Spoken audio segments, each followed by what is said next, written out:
Alagaan ang kapangyarihan na ipinagkaloob ng Diyos sa atin. Ako po si Father Fiel Pareha at ito po ang ating segment, ang Daily Devotion, na kung saan tayo po ay magdarasal, magbabasa at magninilay kasama ng salita ng Diyos sa buong taon. Manalangin tayo. Sa ngalan ng Ama, ng Anak at ng Espiritu Santo. Amen. Halina, banal na Espiritu, liwanagan mo ang aming puso at isip nang maunawaan at maisabuhay namin ang iyong salita. Amen. Our Bible passage for today is from the Gospel of St. Matthew chapter 21, verses 23 to 27, and I read it for you. When he entered the temple, the chief priests and the elders of the people came to him as he was teaching and said, "By what authority are you doing these things? And who gave you this authority?" Jesus said to them, "I will also ask you one question. If you tell me the answer, then I will also tell you by what authority I do these things.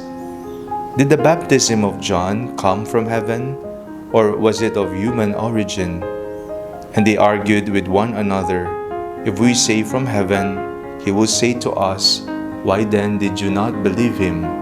But if we say of human origin, we are afraid of the crowd, for all regard John as a prophet." So they answered Jesus, "We do not know." And he said to them, "Neither will I tell you by what authority I am doing these things." Tayong lahat ay pinagkalooban ng kapangyarihan ng Panginoon.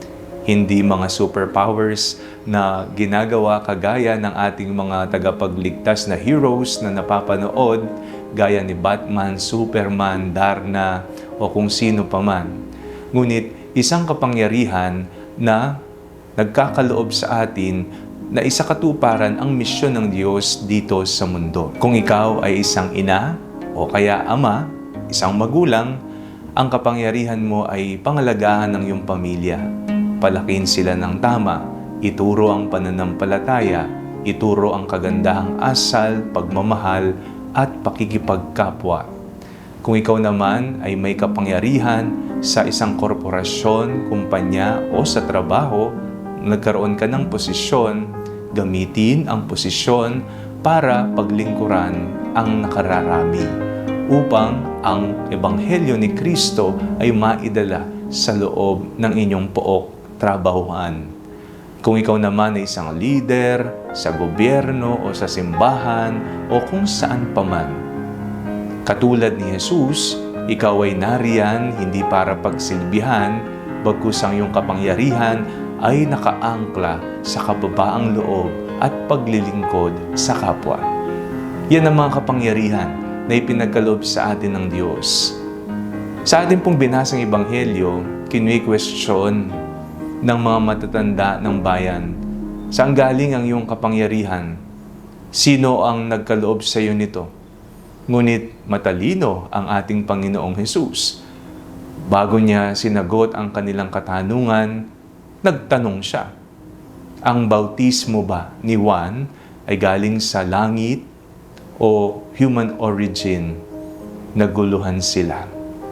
Mga kapatid, pangalagaan natin ang kapangyarihan na meron tayo. Tayong lahat sa pamamagitan ng ating binyag ay nakibahagi sa tatlong misyon ni Jesus bilang hari, pari at propeta. May katungkulan tayo para gamitin ang mga ito, ang mga kapangyarihan para sa ating pagmemisyon, para sa pagmamahal sa Diyos at sa ating kapwa. Manalangin tayo. Panginoong Jesus, gamitin ko nawa ng tama ang kapangyarihan na ipinagkaloob mo sa amin. Amen. Sa ngalan ng Ama, ng Anak at ng Espiritu Santo. Amen.